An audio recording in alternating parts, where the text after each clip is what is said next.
매일진료 365 의원 대표원장 고진입니다. 오늘은 환자분들이 흔히들 하시는 오해에 대해서 조금 이야기해 보려고 합니다. 시청에 앞서 구독과 좋아요 부탁드립니다.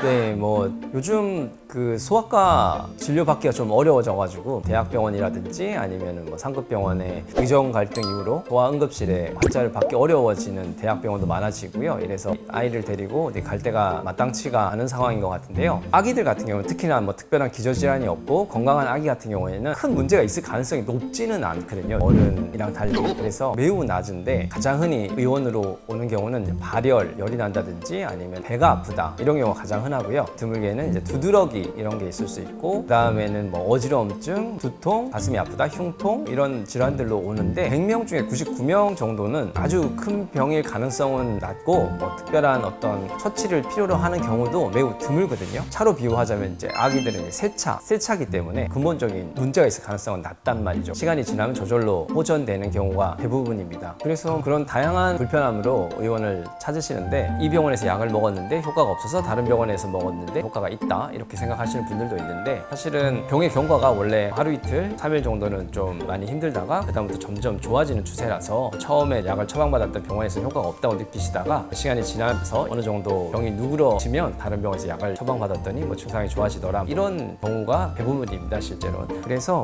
병원에 오시면 결국은 저희들이 해드리는 게 증상에 맞춘 배가 아프다, 설사난 다음에 진경제, 열이 난 다음에 해열제, 그 외에도 진해 거담제나 이런 거 처방하는데 그거를 복용하든지 복용하지 않든지 병의 경과는 정해져 있기 때문에 당장의 어떤 고통을 좀 줄인다 생각하시면 될 것 같고요. 드물게 이제 열이 5일 이상 지속된다 이러면 어떤 요로 감염이라든지 폐렴이라든지 입원 치료를 요하는 경우도 있으니까 그럴 때는 병원을 내원해서 여러 가지 검사도 할 필요가 있다고 생각합니다.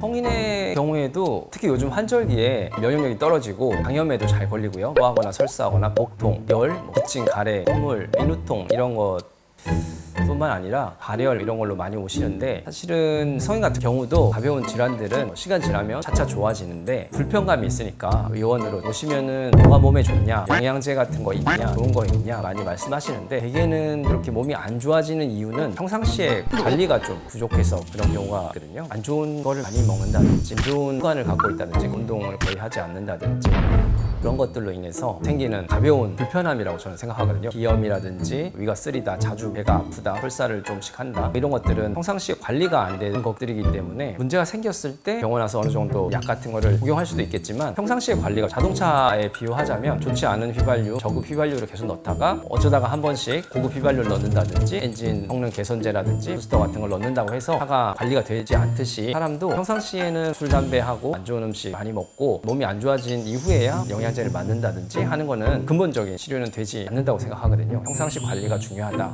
그렇게 생각합니다.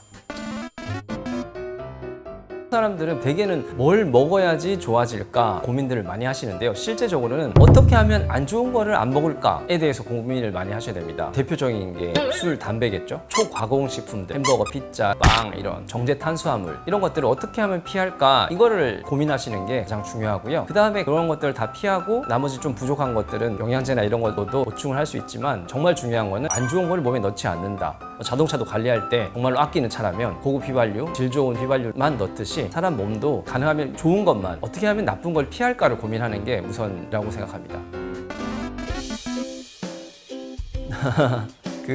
저는 인생이 굉장히 짧다고 생각하는데, 아무리 오래 살아도 100년 하는데 대개는 보통 분들은 이제 인생이 길다고 느끼니까요. 관리를 하지 않다가 어느 시점에 가서 극단적인 예를 들면 암에 걸린다든지 특별한 이벤트가 있게 되면 그때서야 내가 뭔가 잘못했구나 깨닫는 경우가 많거든요. 사람이 태어난 거를 100이라 치고 죽음을 0이라 했을 때 100부터 0까지 천천히 내리막길을 내려가는 거거든요. 근데 어떤 사람들은 가파른 길을 내려가고 어떤 분들은 완만한 길을 내려가는데, 관리를 잘 하시는 분은 완만한 길을 내려가는 거고 관리가 안 되시는 분들은 가파른 길을 내려가는 깊은 계곡을 만나는 경우가 있거든요. 심각하게 아픈 질환을 겪는다, 아니면 심각한 외상을 겪는다. 어떤 분들은 계곡의 너비가 30cm 정도다 치면 대부분 99%의 환자들, 일반적인 사람들은 쉽게 건너뛰겠지만, 종종 다리가 불편하다, 어디 몸이 불편하다 이런 분들은 그 계곡을 뛰어넘지 못하고 빠져서 돌아가시는 분도 있을 수가 있거든요. 그걸 도와주는 게 이제 의사의 역할이다, 저는 그렇게 생각하는데, 어떻게 하면 그 계곡 사이를 건너뛰게 도와주는 역할이 의사의 역할이지 계곡 자체를 없애는 역할은 아니거든요. 그래서 그 계곡을 뛰어넘은 분들은 다시 그 경사를 따라서 천천히 자기의 인생을 살게 되는 거고, 계곡을 뛰어넘지 못한 분들은 이제 심각한 합병증을 겪는다든지 아니면 죽음에 이른다든지 그렇게 되는 거라서 병원에서 어떤 근본적으로 병을 없앤다? 이렇다기보다는 본인들이 평상시에 이제 관리를 어떻게 하느냐, 이게 가장 중요합니다. 관리를 평상시부터 잘 하게 되면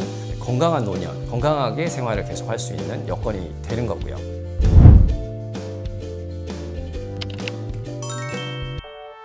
네, 오늘은 건강관리에 대한 흔히 하시는 오해에 대해서 다루어 보았습니다. 매일진료 365 의원 대표원장 구진이었습니다.